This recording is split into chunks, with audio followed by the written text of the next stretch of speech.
head though. My eyes are so tired. I'm scared of the computer.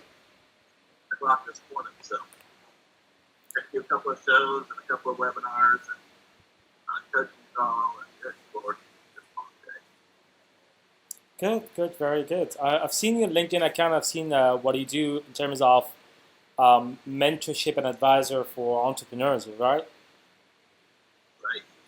Right. Yeah. And how long you've been doing this? I mean, I've been at coaching consulting for about 30 years. Interesting. Wow. So I've been an entrepreneur, business owner, been a pastor for over 30 years. So I mean, I've been coaching consulting for a very long time. I've had it's maybe 4 or 5 businesses already. Wow. You're running four businesses right now? No, I'm not right now. I've had 4 businesses. Okay. I'm down now just to the one. That's all I'm doing right now at this point. So have you ever mentored or worked as an advisor for a startup in the MENA region or North Africa region? Well, I've got a couple of orphanages that are under our care in Africa, in Kenya, which is in PC, and Nairobi, and another one in Uganda. Awesome. So we work there, and I've got several leaders. I do a discipling program there. It's all Christian, so for folks that come to me, if they're a Christian orphanage, then one, I determine, how solid their faith is, what their foundations are, things of that nature, like you said with discipleship. But for me, discipleship is not just about their faith in Christ. For me, it's about you understand how to run the business, you understand how to take care of the children, you understand that you have to have licenses, and you have to have, there's Absolutely. the government can have, there's so many things that a lot of folks that pop up all over the place in Africa that, as you probably know, you can go to Africa right now and start an orphanage today. You can go around the street and pick up 100 kids, which is insane. But doesn't mean that people are qualified to run an orphanage. They may love kids, but if you don't know how to run the business of an orphanage, at the end of the day, it's a business. At the end of the day, it's business. That's why they're online begging people for money all the time from Africa. You get the best from people from Africa all. By the way, I was interviewing someone from Kenya today. Money. They first want to connect you, tell you how bad it is, how everybody's starving, everybody's dying. I was interviewing someone from Kenya today. Oh, did you? Yeah. Yeah, that's awesome. Well, I just really believe that there can be a, you can do it right, do things the right way, then you're going to make more of an impact in the lives of those kids than constantly begging people for stuff and always having a crisis. And, there's a lot of difficulty in that region. But, I mean, if you go into the thing smart, you have a plan for something, it's a much better chance of succeeding than just kind of winging it every day and hoping that you can find money somewhere. Sure. Yeah, let me tell you why I'm doing this anyway. Like, first of all, you can. My name is Mustafa. You can call me Mo, and I'm originally from Cairo, Egypt. And by profession, I'm a civil engineer, but I shifted my career to entrepreneurship. So I've been working in the entrepreneurship field since 2011. I worked with incubator, accelerator, and I was a writer in different entrepreneurship magazines, publishing entrepreneur success stories from the MENA region. And right now, I wanted to kind of have more impact when it comes to the entrepreneurship global community. So instead of just writing an article, I would love to meet entrepreneurs, successful entrepreneurs, investor, mentor, who could share more about their hands-on experience, more of their entrepreneurship experiences working with entrepreneurs who start off from all over the world, so that they can share some of the challenges, the struggle, how they can help them.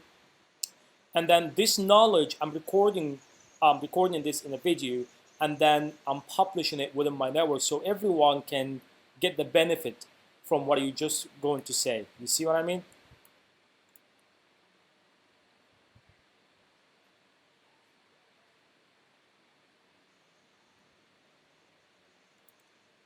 Matt, can you hear me? Matt? Hello? Yeah, hang on a second. It froze up there a little bit. We got a bad thunderstorm, so Yeah. okay, keep on going. Sorry about that. Yeah. So I was saying that because I'm recording this so that I can share with other people so that they can get the best out of it as well. So they can get the knowledge and experience, and you know, that's why we're having this conversation. And when I saw in your profile on LinkedIn that you have extensive experience working in business, working with entrepreneurs and startup, so I was very interested in talking to you. Awesome. Yeah. Well, I think you'll love to hear something that just happened for me on Friday. I put an article out on LinkedIn about a lot of the economic pains and problems that are being experienced around the world right now because of Corona. And I named a few industries like the airline industry, for example. The airline industry is down 96% in revenue this year. 96%. So considering a person like me, like I travel to speak internationally, I can't go anywhere to speak internationally right now. And I haven't been able to speak internationally for months, nor has anybody else. And then whenever things kind of get all clear and we can start traveling again, whether it's a month or 2 months from now or 3 months from now, it's still going to take several months to get things back going again. So there might be events and people speaking. It could be, 8 months to a year for something like that can happen. Right? So how does a business that's lost 96% of its revenue continue to function for another 6 months or a year or something like that? Okay. All the people that are working. And then you've got, frustrated. Yeah, man. You're back. I apologize. My internet's horrible. With this way I've got it set up here, if it starts getting bad or fuzzy, just refresh your browser. It should come back. Yeah. Maybe we can turn off the video. Maybe it can save some connections. Hear me now? Yeah. I was saying we can turn off the video, so maybe we can have a much better connection. Yeah. Maybe it'll work. Let's see. Yeah. Let me turn it off so we can just have a better connection. Yeah.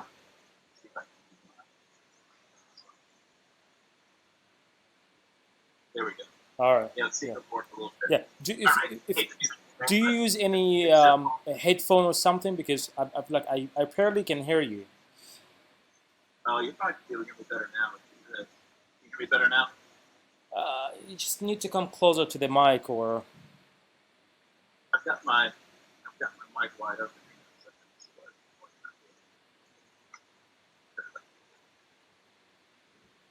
All right, how about now? Is that better for you? Yeah, that's better. Yeah, now I can hear you better. Cool. Okay, good. Awesome. All right, so one of the things that I just launched on Friday was an article on $20 stuff. So inside the article, at the end of it, I talked about an idea that I had that was a hashtag that I launched called Be the Difference 2020. And within 48 hours of talking about that, I ended up having about 4 major leaders in the world that are speakers and influencers contact me. We all spoke to each other, and they're on board with this becoming a global movement. And then I've got many other top content creators on LinkedIn that have started to join up with me as well. So sometime within the next week or so, I'm going to fully launch what the program is. I already have the website out, which is BeTheDifference2020.today. So that website will start spelling out what we're going to start doing. One of the things you talk about for entrepreneurs, being able to get some of those things to share with other people, is exactly what Be the Difference is about. So for me and Be the Difference, I want to help make a difference in the world, not just make, but be, right? So we make a difference. Like I've written tons of books, and I've got tons of videos, all kinds of content, I've got programs, everything out there. But for me just to throw books and videos and links at you, it doesn't really do a lot for a person. They may not even read it, may not watch it, whatever. But if I can communicate with an entrepreneur or a very successful person and say, I don't care about the products and the things, but here's what we do want. We want to tap into your unconscious competence. Right? Can you still hear me? Yeah, I can hear you. I'm following you, yeah? Right. For me, I'm focusing right now on tapping into the unconscious competence of amazing leaders. Right? So Unconscious competence means like when you are breathing, you're not thinking breathe in, breathe out, breathe in, breathe out, right? You just Yeah. do it. Mhm. Well, many successful people live their lives that way. They live in an unconscious competence. They're so good at what they do. They know it so well. They can do it in their sleep kind of thing. That it's nothing that they necessarily talk about. It's not about the books and the stuff. It's like, how do you do what you do? How are you you? And if you could package the unconscious competence to a conscious competence and share that with the world, well, now there's a big difference. It's a game changer. You have an opportunity to share things with people that they just didn't have. It's Mhm. an opportunity for other people to be able to succeed and maybe start their own businesses and become better employees or a great CEO or a great manager or a great whatever, fill the blank, right? And then the other side of the coin is industry. So I mentioned airlines being so bad in shape right now, 96% loss in their revenues Mhm. this year. Um, what can we do as a community globally? Like, I need an airplane. If I want to go to Egypt, if I want to go to Kenya, if I want to go anywhere, I got to get on a plane, Yeah. True. right? If they're not flying and they're hurting, and there's somebody that I need, they need me. So how can I help the airline industry get through these times as well? Because if the airlines are working, then the hotels are booking guests. And if the hotels are booking guests, the Yeah. restaurants are doing. Everything related to airplanes. I mean, it will be affected. Well, yeah, I mean, and of course it goes into all kinds of different businesses, right? I just using that was a pretty easy big one to think of. So there's things that we're going to start pulling together with different people. For example, one of my friends, he sent me a message. It's amazing how it's all coming together, but he sent me a message the next day. He said, man, I just had a conversation with somebody that's a high executive in the airline industry, and they were looking for ways that they could try to find help other people to engage in what they're doing. So I'm thinking, well, of course, it's freaking amazing. It's exactly what I'm talking about, right? But So there is a how need can you here. take it to international level? How can you take the initiative to outside of the U.S.? But it already is. I mean, one of my key leaders is in New Zealand, another one's in Singapore. I've got one in Canada, several Awesome. United States of America, Australia, UK, already on board. That's already global. Awesome. Now it's Awesome. just a matter of implementing. And Yeah. and from So it's going to go forward in the next. It's not even really. I mean, I'm talking a little bit about on LinkedIn, but I'm going to really put some steam to it the next few days. hmm.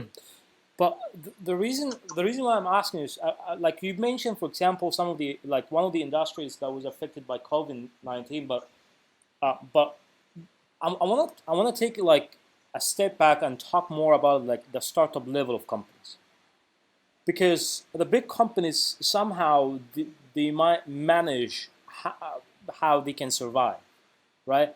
But for the startup Absolutely. but for the startup level of companies, when COVID-19 comes, uh, like they're facing really challenge. Um, Yeah, I mean, most of them go out of business. True, and it's a global challenge. Like, how do you see this, and what do you suggest that a company might come over this? Yeah. That's a tough one, bud, because I had a brick and mortar business, and I know that if I still had that brick and mortar business, then I would be out of business right now. So when you have that situation, not only did your dream die of the business that you wanted to have succeed, you're left with, in many cases, amount of debt because you don't have any way to pay things off, or you've got a bunch of stock that you've got nowhere to put. It's just you can find storage space and stuff. I mean, there's so many different variables that happen in situations like that. But in most cases, anybody that's a serious business owner is also an entrepreneur. So there's going to be a moment that I feel in this situation that there's going to be a time of grief. There'll be a grieving time, and that usually is pretty strong for a month or two, maybe longer in some other people's cases. But anybody that has the drive to do what it takes to make a business succeed or work in anything like that is going to be wanting to do something else in a very short period of time. Mm-hmm. So the space between that grieving period and that death of the last place and what they could do possibly in the next place, those places in between, that's where I really want to be at. I want to help people in between those spaces to be the most successful they can possibly be when they relaunch themselves again, versus just coming into a field position to their house and saying, "I give up. I can't do everything ever again the rest of my Do life." you think Right? it's more of like a mindset type of a challenge more than just the COVID? Like it's more like because I've seen people with a positive mindset when the COVID-19 comes in and hits, they're still running, they're still making money, good revenue. I wouldn't say they're not hurted at all, but I mean it's like 90% they're good and 10% out of because of the COVID that they are affected. But I see some other people with a negative mindset. They're saying kind of, you know what, I'm gonna be out of business. That's it. Well, They haven't even well, thought about solution. You know. no, you're right, Bo. And the bottom line is those people, they were already looking for a reason to go out of business in the first place. Hmm. Yeah, they're not there because they want it. They either gotten to the point where they've been so defeated that they've already given up, and this was just a perfect opportunity, Hmm. or they just saw a chance to get out.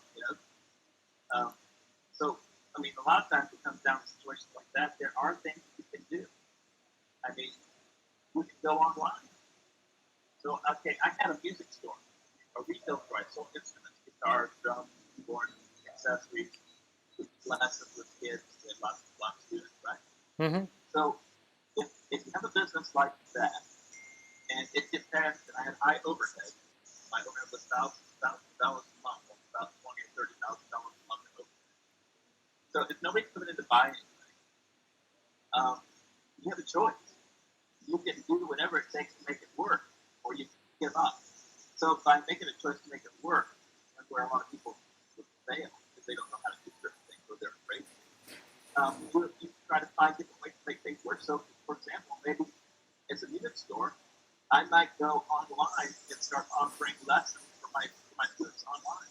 I may start promoting things in our community that are going to be beneficial to the families, whatever. There's all kinds of opportunities to Yeah, do yeah, things. because that's actually a But, good positive mindset. well, it has to be, otherwise you're going to fail. It could be that maybe there's not allowed to do anything all gathered together, but maybe I get some of my most best clients, my favorite musicians. We all gather together. We come to the store, and we do a concert for all of our customers. They watch a concert for free at their favorite music store, right? Whatever. You have to come up with ideas to keep people engaged. Now, does that mean they're going to be making $20,000 or $30,000 a month? No. But does that mean they have an opportunity to try to do something else to raise their revenue? Yeah, it sure does. Maybe you get more lessons. Maybe you start doing stuff and say, look, you've got guitars. Here's one today. I'm going to show you this beautiful guitar. It's a tobacco burnt guitar. It's got a humbucker in it. It sounds great. Here, we'll play it for you. If you like this guitar today, normally it was $500, but with COVID, we're selling it for $300, and we'll deliver it to your house. Yeah, yeah. I If mean, you you want you to, you're you're kind of checking way around so you make it work. That's what are yeah, you going to do? I mean, either your sure. stock sits there and rots, or you find a way to get it sold. So, I think there's ways to do things. So, of course, that does come down to mindset, as you But mentioned. but And again, that takes me easy to to make another advice. question to you as an advisor, startup advisor, or a mentor. Now, if someone comes to you from a completely different region with a different culture, and there might be a language barrier, and Yeah. they seeking help. It could be because of the COVID-19 or away from COVID-19, doesn't really matter. But I mean, they're seeking right now a help from an advisor. What would you do in general as an advisor in this type of situations? Well, I mean, what's the scenario? I mean, just somebody reaching out to me from Yeah, I mean, India from for the like first someone from the time. North Africa region, they might be facing different, challenging, completely different than in the U.S. For instance, they're sharing something that is like maybe it's first time for you to know about it. It's a culture maybe challenge or it's a community challenge. You know what I mean? It's something that is not as a challenge is not maybe you haven't seen it before. I would say that, or you haven't experienced that before in any of your entrepreneurs businesses. Sure. Yeah. Well, I think what it's down to is what works works. So no matter where you're at, I Mm-hmm. mean, people people want something, and they usually have to do something to get it. Right? In most cases, like if you want to get a product, you have to pay money for it somehow to get it. If you can get service, you've got to find somebody that provides the right service to get it. And that's the same thing anywhere in the world. It doesn't matter. So some things are just basic fundamentals. Hmm. Now, when it comes down to culture, I mean, Sure. obviously there are some differences in culture, and you can take time to respect some of those things. I mean, some places, um, you know, women are not allowed to do certain things, In or North it's very Africa difficult. region, yes, probably yeah, as Yeah, far as I know. for women that are very successful entrepreneurs and smart folks that do so many great things around the world, then perhaps the woman is contacting me from another region that they're not allowed to do something. That's a little tougher because it's the culture thing, right? Sure. Does it mean that does it mean she's useless? No, no, No, not at no. all. I mean, maybe she does her work outside of her region then, but then some of the case comes down to like in Dubai or different areas of that nature. There's a limit to the type of internet that you can have. So there's certain things you can and cannot do with the internet. So there are some limitations. It just depends on what those limitations are and how to overcome them. Like, any obstacle that's out there is meant to be overcome. It's just a matter of how you can do it. Yeah, you make it make yeah you made your point. Yeah, but between like because I'm sure you work with many different type of entrepreneurs between females and males from all over the world. Like from your point of view, the ratio between like the success ratio between females entrepreneurs and male entrepreneurs. Well, like what do you think about that?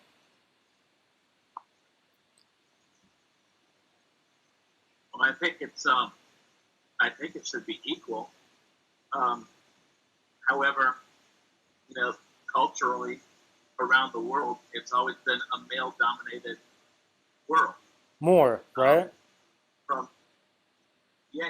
From most places, that's just the way it has In been a for a long specific time. industry, or you're But talking in general?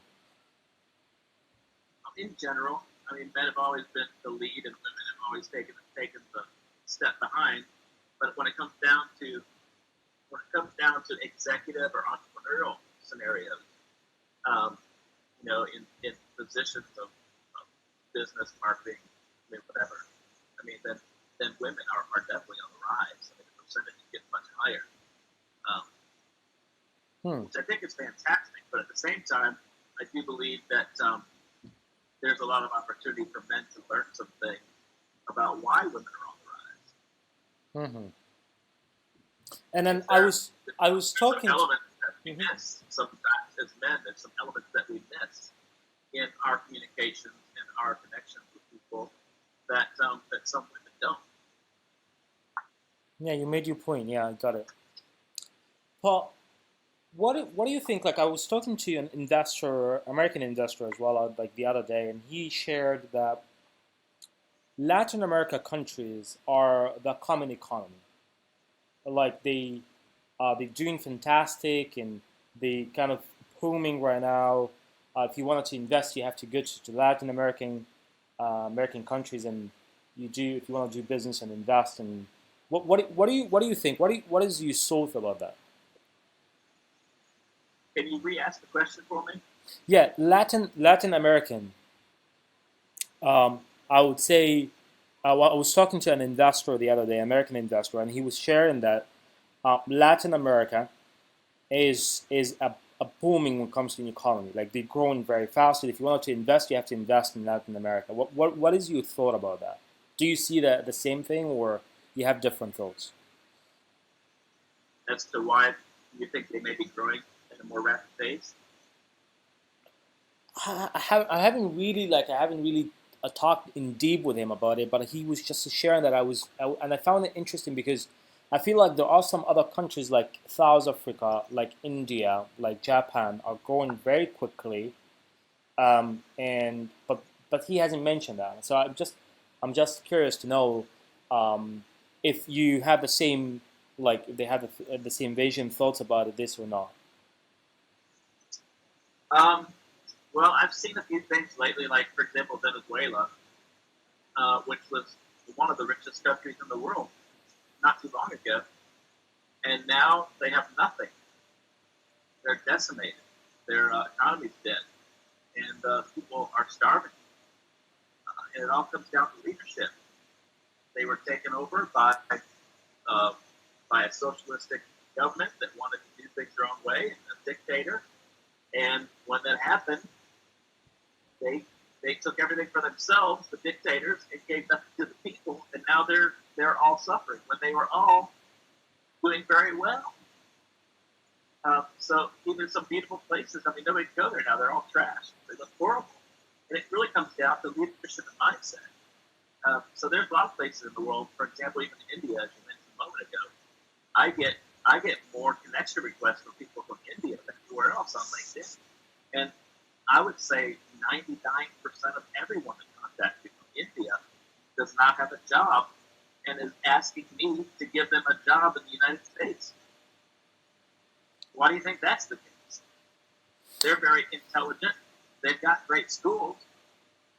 The problem is that they've accepted less. This is weird. Like I've never heard about this before. Actually, it's the first time for me to hear that. Oh man, I get contacted by people that are Because I lived in India for a while, and I was working there, and I can tell you that entrepreneurship in India is booming. Like everyone is running business in India. Seriously, everyone is professional freelancer. It doesn't mean they're doing anything with it. Everybody's got these ideas, but because the whole system's broke, because people are just they're not willing to accept, or they have some limiting beliefs. I don't know exactly. I've talked to a few people from India and gotten a couple of insights from that, more about their culture than anything else. But I can't tell you, hundreds and hundreds of connection requests from people from India. I mean, I bet you I get 20 to 30 requests a day. Oh my goodness. And every one of them is looking for a job or for me to help them figure out a way to get to America. They don't want a product from me. They don't want a coaching program.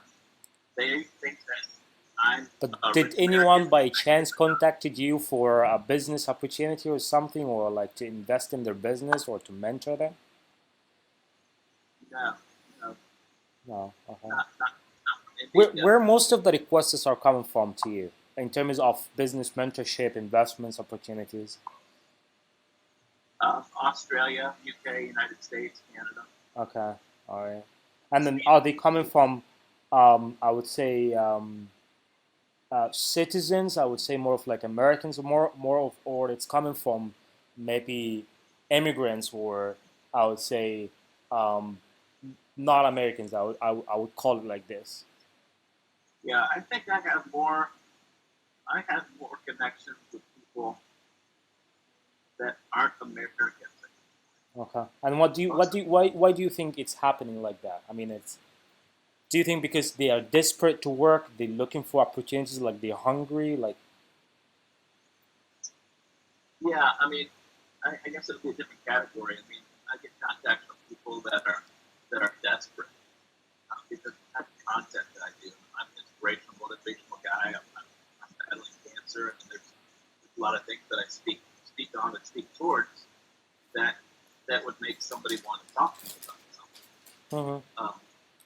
But when it comes down to somebody wanting to pursue the business side of what I have to offer, the consulting side or coaching side, people that would contact me are somebody who's typically already some type of an entrepreneur, or they are in a job/corporate position that they are miserable in and want out and want to be able to do something on their own and pursue their own career. Mm-hmm. So, if someone like if someone from North Africa region comes to you, like what kind of quality of personalities, character do you love to work with, and what kind of industry, what kind of ideas in which industry you would love to help them in? Yeah, I'm open for anything. I'm looking for somebody who's authentic.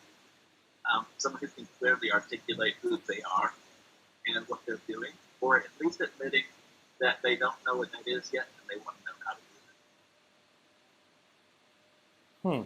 And then, like, so you're looking for like someone desperate. They really wanted to do something, like an idea, do it. business taking it over.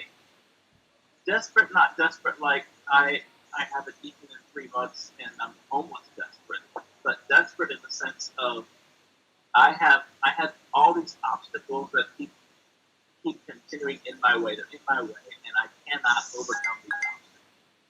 And they are blocking me from getting to my goal, my number one goal in life. And I can't enjoy it until I can overcome these obstacles. I don't know how to do that. So I need your help to do this so I can get to where I need to be. So for me, I don't care what your business is, your background, whatever you try to do. For me, if I can help you overcome obstacles and to achieve your number one goal, it could be maybe you're fat and you want to lose 30 pounds, right? I'm not a health coach. However, I know what it takes to get to the place where you can lose weight. One, you're not going to get where you want to go if you're too fat because you're just whatever, you're tired, you're eating too many things that gets bogged you down. Your clothes don't fit the way you like to fit them anymore. You're not going to go buy new clothes because you're thinking I'm losing weight, so why should I buy new clothes when they're old fit me, right? I mean, all these things happen. I'm just giving you an example, right? So when somebody comes to me like that, then I'm going to say, let's talk about some of these things. So we have to deal with who they are as a person. What do they want to do? Where do they want to go? How are they going to get there? If you do that, being 50,000 overweight. No. So what's that like? Jeff Bezos from Amazon. He's a pretty wealthy guy and pretty successful. And he plans everything out on a 10-year plan.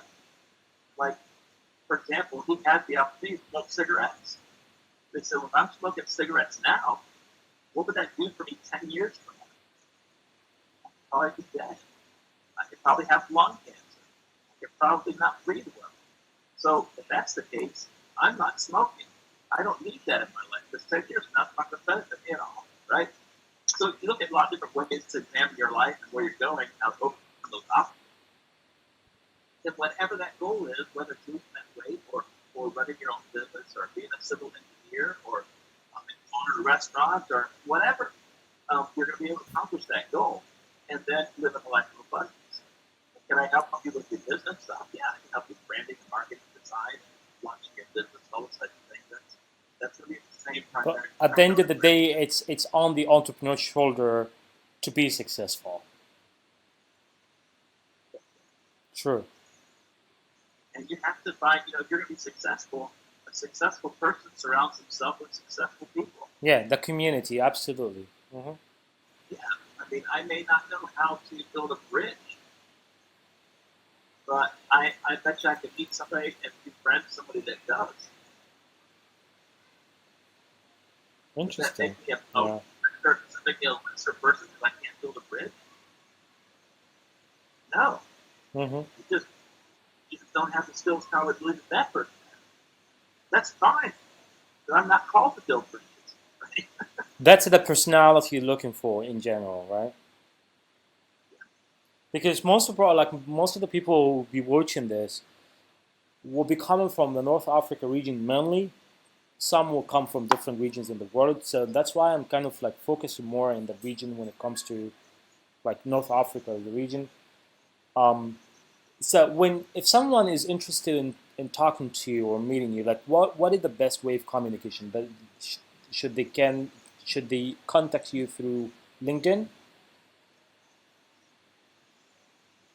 Yeah, I mean, primarily that's where I do most of my work is through LinkedIn, Okay. the website, and that.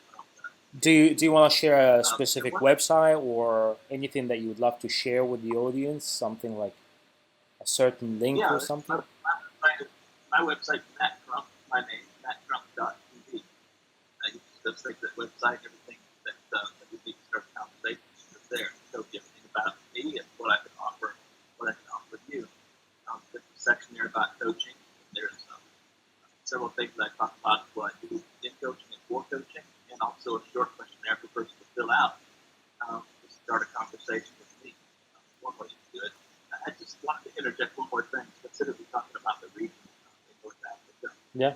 In that area, I mean, one of the things that's going to be really important to somebody in that region, that area, is legacy, and and that's an important part of life for a lot of folks. Legacy meaning something you have built to be able to pass on to somebody else, something you can outlast you, but can still go without your presence. You know, that's a legacy. To be able to do that for your family and or for your community, I think that's a big part of the culture there. Really anywhere else, but I think specifically in those regions. I completely agree because I'm yeah I've lived most of my life in the region, so I can tell yeah this is true. Yeah. So I think that's one of the things that I talk about in my coaching. Legacy aspect. I mean, if you're just building something for yourself, it's pretty selfish. Mm-hmm. Some people do that, but I think that it should be better than anything that's worth doing is worth paying a price for. And the price is the fact that you've done something to make everybody else's life better. That's fantastic. I mean, for me, to be successful means that I make Mo successful. If I can help make you successful, I'm successful. And Interesting. if nobody knows what I mean, as a result, it doesn't matter because we've done something together to make a major impact in the world. Nothing better than that. Awesome. Thanks so much, Matt, for sharing this. I really appreciate it, and it's just a pleasure to speak to you today and having this great insights. Some of the experiences you've seen and you've experienced before with some other entrepreneurs you share, and that here, definitely that's going to be valuable to other people. And hopefully, many people will be able to listen to this and can communicate and reach out to you using LinkedIn or your website. Um, they will never ask you for a job, but they're gonna ask you more of like they're looking for business opportunities, mentorship opportunities. This is where they will need the most help in. Yeah, absolutely. And that's what I love to do. I love to empower others to be able to do what they're called to do. There's a big difference between having a job and living out your calling. Mm-hmm. I mean, can you imagine doing anything else than what you're doing right now? The what? I'm sorry? Could you imagine doing anything else than what you're doing right now?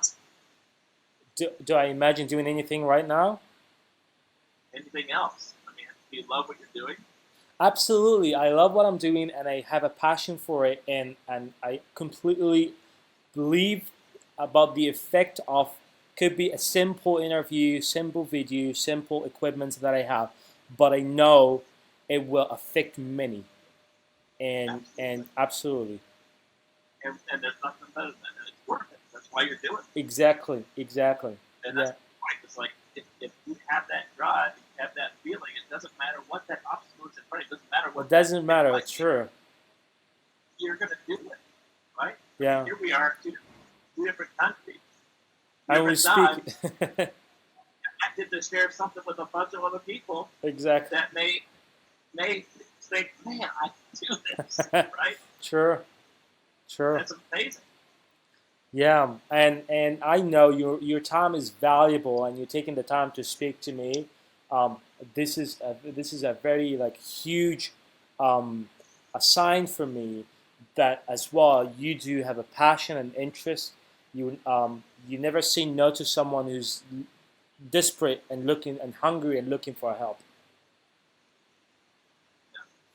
Thanks so much, Matt.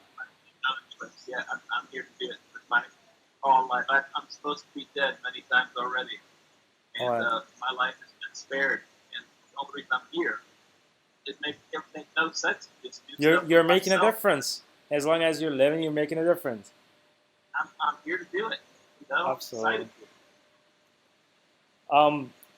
It was a pleasure meeting you. I think I'm not. I would love to speak more to you, but I don't want to just make you more busy. Like you probably have more stuff to do right now. But I'll keep you posted once I have this edited and published. I'm gonna send you a copy of it. I'm gonna share it with all my network, and I do my best to recommend you, if you don't mind, to anyone who is looking for mentorship and advisory when it comes to entrepreneurship? Thank you, Mo. I appreciate that, my friend. You can reach back out anytime. We can set something up. Thank you so much, sir, and have a lovely day. You too. Thanks, See you. Bye Mo. bye. Bye.